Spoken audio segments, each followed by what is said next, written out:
ಯಾರು ಅನ್ಯಾಯ ಮಾಡಿದ್ದಾರೆ ಅವರಿಗೆ ಶಿಕ್ಷೆಯನ್ನ ನಾವು ನ್ಯಾಯಾಲಯದಲ್ಲಿ ಕೊಡಿಸ್ಲಿಕ್ಕೆ ಆಗದೆ ಇದ್ರೂ ಕೂಡ ಆ ದೇವರ ನ್ಯಾಯಾಲಯದಲ್ಲಿ ಅವರಿಗೆ ಶಿಕ್ಷೆ ಅಂತಕ್ಕಂಥದ್ದು ಕಟ್ಟಿಟ್ಟ ಬುದ್ಧಿ. CBIಗೆ ವಹಿಸಿದ್ದಿಲ್ಲ ಅಂತ ಅನ್ಕೊಳ್ತೀನಿ. ಎಂತೆಂತ ದೊಡ್ಡ ದೊಡ್ಡ ಕೇಸೇ ವಹಿಸಿಲ್ಲ, ಈ ಕೇಸನ್ನು ವಹಿಸಲ್ಲ. ಅವರು ಹೇಳಿದ್ರು, ಸಮೀರ್ ಅವರು ಹೇಳಿದ್ದಾರೆ, ನೀಟಾಗಿ ಹೇಳಿದ್ದಾರೆ. ಅವರು ಎಕ್ಸ್ಪ್ಲೇನ್ ಮಾಡಿ ನಾವು ನೋಡಿದ್ದೀವಿ.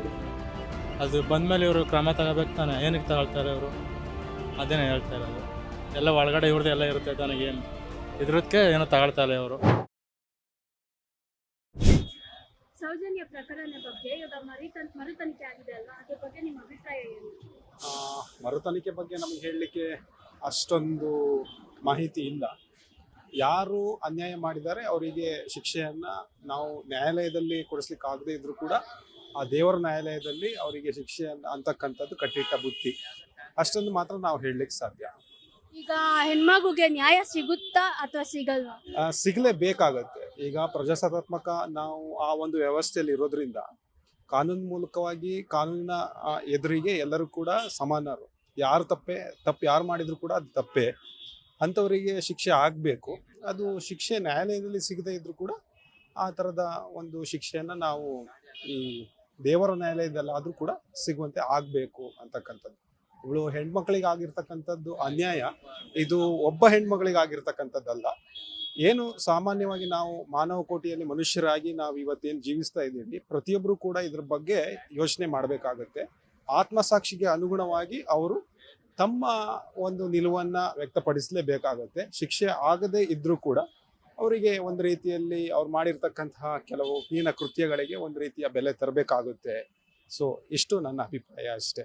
ಸೊ ಈಗ ಸಮೀರ್ ಅಂತ ಒಬ್ಬ ಯೂಟ್ಯೂಬರ್ ಇದ್ದಾರಲ್ವಾ, ಅವರು ಎಲ್ಲರಿಗೂ ಜನರಿಗೆ ತಿಳಿಸೋ ಥರ ವಿಡಿಯೋ ಮಾಡಿ ಹಾಕಿದ್ದಾರೆ ಈ ಕೇಸ್ ಬಗ್ಗೆ, ಸೌಜನ್ಯ ಕೇಸ್ ಬಗ್ಗೆ.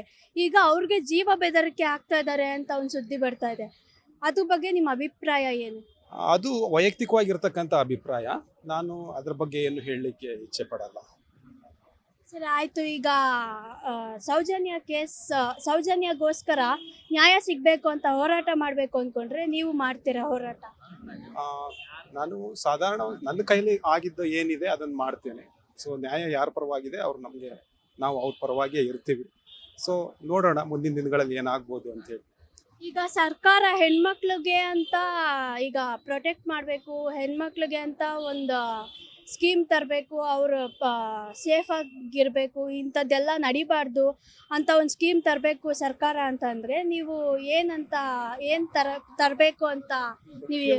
ಮುಖ್ಯವಾಗಿ ಮುಂದುವರೆದಿರ್ತಕ್ಕಂಥ ಸಮಾಜದಲ್ಲಿ ಇಂದಿನ ದಿನಗಳಲ್ಲಿ ತಾಂತ್ರಿಕವಾಗಿ ನಾವು ಎಷ್ಟೇ ಮುಂದುವರೆದಿದ್ರು ಕೂಡ ಇಂಥದ್ದೊಂದು ಕೃತ್ಯಗಳು ನಡೀತಾ ಇರುತ್ತೆ, ಸಾಮಾಜಿಕವಾಗಿ ನಡೀತಾ ಇರುತ್ತೆ. ಸೊ ಸಮಾಜ ಬಾಹಿರ ಕೃತ್ಯಗಳು ಇವತ್ತು ನಮ್ಮಿಂದ ದೂರ ಆಗಬೇಕು.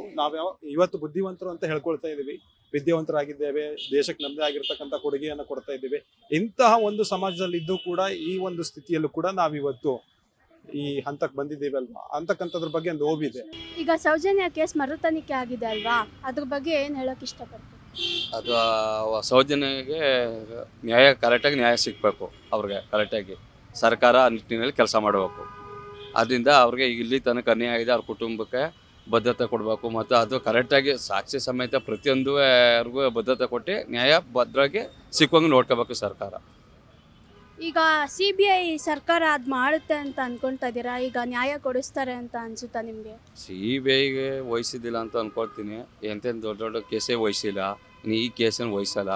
ಅದರಿಂದ ಈಗಿರೋ ಸರ್ಕಾರದಲ್ಲಿ ತನಿಖೆ ಮಾಡಿ ಅವ್ರಿಗೆ ಶಿಕ್ಷೆ ಆಗೋಂಗೆ ನೋಡ್ಕೋಬೇಕು. ಆ ಪಾಪ ಹೆಣ್ಣು ಮಗುಗೆ ನ್ಯಾಯ ಸಿಗಬೇಕು. ಅತ್ಯಾಚಾರ ಮಾಡಿರೋರಿಗೆ ಗಲ್ಲು ಶಿಕ್ಷೆ ಆಗೋಂಗೆ ಸರ್ಕಾರನೇ ನೋಡ್ಕೊಂಡು ನ್ಯಾಯ ದೊರಕಿಸ್ಕೊಡ್ಬೇಕಷ್ಟೇ ಕೇಳ್ಕೊತೀನಿ. ಮತ್ತು ಈಗ ಸಮೀರ್ ಅಂತ ಒಬ್ಬ ಯೂಟ್ಯೂಬರು ಈ ಕೇಸ್ ಬಗ್ಗೆ, ಸೌಜನ್ಯ ಕೇಸ್ ಬಗ್ಗೆ ಜನರಿಗೆಲ್ಲ ಗೊತ್ತಾಗೋ ಥರ ಒಂದು ವಿಡಿಯೋ ಮಾಡಿ ಹಾಕಿದ್ದಾರಲ್ವ ಯೂಟ್ಯೂಬಲ್ಲಿ. ಅದರಿಂದ ಅವ್ರಿಗೆ ತುಂಬ ಜೀವ ಬೆದರಿಕೆ ಬರ್ತಾ ಇದೆ ಅಂತ ಒಂದು ಸುದ್ದಿ ಬಂದಿದೆ. ಅದ್ರ ಬಗ್ಗೆ ಏನು ಹೇಳೋಕ್ಕೆ ಇಷ್ಟಪಡ್ತೀರಾ? ಅದು ಒಂದು ಮಾಧ್ಯಮವಾಗಿ ಅವರು ಜನಕ್ಕೆ ಸಾರ್ವಜನಿಕವಾಗಿ ಯಾವ ರೀತಿ ತೋರಿಸ್ಬೇಕು ಅಂತ ತೋರಿಸಿದ್ದಾರೆ. ಅವರು ಒಂದು ಮಾಧ್ಯಮದಲ್ಲಿ ಕೆಲಸ ಮಾಡ್ತಾ ಅವರು ಬೆದರಿಕೆ ಕೊಡ್ತಾಯಿರೋ ಸರ್ಕಾರ ನೋಡ್ಕೋಬೇಕು. ಇಂಥ ಕೇಸ್ಗಳು ಯಾವ ಮುಚ್ಚಾಕಿರೋ ಯಾವುದೇ ಇದಾದರೂ ಸಮೀರ್ ಅಂತಲ್ಲ, ಹಿಂದೂ ಮುಸ್ಲಿಮ್ಸಲ್ಲಿ ಯಾರಿಗಾದರೂ ಒಂದು ಕಠಿಣವಾಗಿ ನಿಲುವಾಗಿ ತಗೋಬೇಕು ಅಂತ ಕೇಳ್ಕೊಳ್ತೀನಿ ಅಷ್ಟೇ. ಈಗ ತುಂಬ ಕಡೆ ಇವತ್ತಿಗೂ ಹೆಣ್ಮಕ್ಳಿಗೆ ತುಂಬ ಅನ್ಯಾಯ ನಡೀತಾನೆ ಇದೆ. ಇದರಿಂದ ಒಂದು ಸರ್ಕಾರ ಒಂದು ಕ್ರಮ ಕೈಗೊಳ್ಳಬೇಕು ಅಂದರೆ ನೀವು ಯಾವ ಥರ ಹೆಣ್ಮಕ್ಳಿಗೆ ಪ್ರೊಟೆಕ್ಟ್ ಮಾಡಬೇಕು, ಅವ್ರಿಗೆ ಯಾವ ಥರ ಸಹಾಯ ಆಗೋ ಥರ ಒಂದು ಸ್ಕೀಮ್ ತರಬೇಕು ಅಂದರೆ ಯಾವ ಥರ ಸ್ಕೀಮ್ ತರ್ಬೋದು ಸರ್ ಇದರಿಂದ ಎಲ್ಲ ಕಾಪಾಡೋಕ್ಕೆ ಅವ್ರನ್ನ? ಅದೇ ಸರ್ಕಾರ ಒಂದು ಮಹಿಳೆಯರಿಗೆ ಅಲ್ಲಿ ಒಂದು ಕೋಡ್ ಕೊಟ್ಟು, ಒಂದು ಸಹಾಯವಾಣಿ ಕೊಟ್ಟು, ಅವ್ರಿಗೆ ಭದ್ರತೆ ಕೊಟ್ಟು ಒಂದು ನಿಟ್ಟಿನಲ್ಲಿ ಕೆಲಸ ಮಾಡಿದ್ರೆ ಸ್ವಲ್ಪ ಇಂಥ ಪ್ರಕರಣಗಳನ್ನು ಕಡಿಮೆ ಮಾಡ್ಬೋದು ಅಂತ ಹೇಳ್ತೀನಿ ಅಷ್ಟೇ. ಈಗ ಈ ತಪ್ಪು ಮಾಡಿರೋರಿಗೆ ಯಾವ ಥರ ಶಿಕ್ಷೆ ಕೊಡ್ಬೋದು ಸರ್? ಗಲ್ಸ್ ಶಿಕ್ಷೆ ಕೊಟ್ಟರೆ ಸರಿ ಅಂತ ಅಂದ್ಕೊಡ್ತೀನಿ ಇವಕ್ಕೆ, ಇಂಥವ್ರಿಗೆ. ಇಲ್ಲಾಂದ್ರೆ ಸಾಯಿಸೇ ಬಿಡ್ಬೇಕಂತ ವ್ಯಕ್ತಿಗಳು ಇಂಥರ ಇದನ್ನೇ ಸಾಯಿಸೇ ಬಿಡಬೇಕು ಅಂತ ಹೇಳ್ತೀವಿ ಅಷ್ಟೇ. ಈಗ ಸೌಜನ್ಯಗೋಸ್ಕರ ಈ ಕೇಸ್ ಬಗ್ಗೆ ಹೋರಾಟ ಮಾಡಬೇಕು ಅಂತಂದ್ರೆ ನೀವು ಹೋರಾಟ ಮಾಡಕ್ಕೆ ರೆಡಿ ನಾವು ಇದ್ದೀರಾ? ಹೋರಾಟ ಇದ್ದೀವಿ. ಒಂದು ಅತ್ಯಾಚಾರ ಅಂತ ಬಂದಾಗ ನಾವು ಯಾವತ್ತೂ ಅತ್ಯಾಚಾರ ಮಾಡ್ದ ಅಂತ ಇದು ಬಂದಾಗ ಹೋರಾಟಕ್ಕೆ ನಾವು ಮುಂದಾಗಿರ್ತೀವಿ. ಇಲ್ಲಿವರೆಗೂ ನ್ಯಾಯ ಇಲ್ಲ ಅವ್ರಿಗೆ, ಇನ್ನೇನು ಕೊಡಿಸ್ತಾರೆ ಈ ಸರ್ಕಾರ ಹೇಳಿ? ಮತ್ತೆ ಅದೇ ಸಾರ್ವಜನಿಕರಿಗೆ ನ್ಯಾಯನೇ ಇಲ್ಲ, ಮಾಡೋರಿಗೆ ಇವ್ರಿಗೆಲ್ಲ ಏನು ಕೊಡಿಸ್ತಾರೆ ಈ ಸರ್ಕಾರ ಹೇಳಿ? ಅದೇ ಸಾಕ್ಷಿ ಎಲ್ಲ ನಾಶ ಆಗಿದೆ ಅಂತ ಹೇಳ್ತಾ ಇದಾರಲ್ವಾ, ಅದ್ರ ಬಗ್ಗೆ ಏನು ಹೇಳೋದು? ಪೊಲೀಸನೇ ಎಲ್ಲ ನಾಶ ಮಾಡಿದ್ದಾರೆ ಅಂತ ಅವ್ರು ಹೇಳಿದ್ದಾರೆ, ಸಮೀರ್ ಅವ್ರು ಹೇಳಿದ್ದಾರೆ ಅಂತ ನೀಟಾಗಿ ಹೇಳಿದ್ದಾರೆ. ಅವ್ರು ಎಕ್ಸ್ಪ್ಲೇನ್ ಮಾಡಿ ನಾವು ನೋಡಿದ್ದೀವಿ ವಿಡಿಯೋ ಎಲ್ಲ. ಅದು ಬಂದಮೇಲೆ ಇವರು ಕ್ರಮ ತಗೋಬೇಕು ತಾನೆ, ಏನಕ್ಕೆ ತಗೊಳ್ತಾರೆ ಇವರು? ಅದೇನೇ ಹೇಳ್ತಾ ಇರೋದು.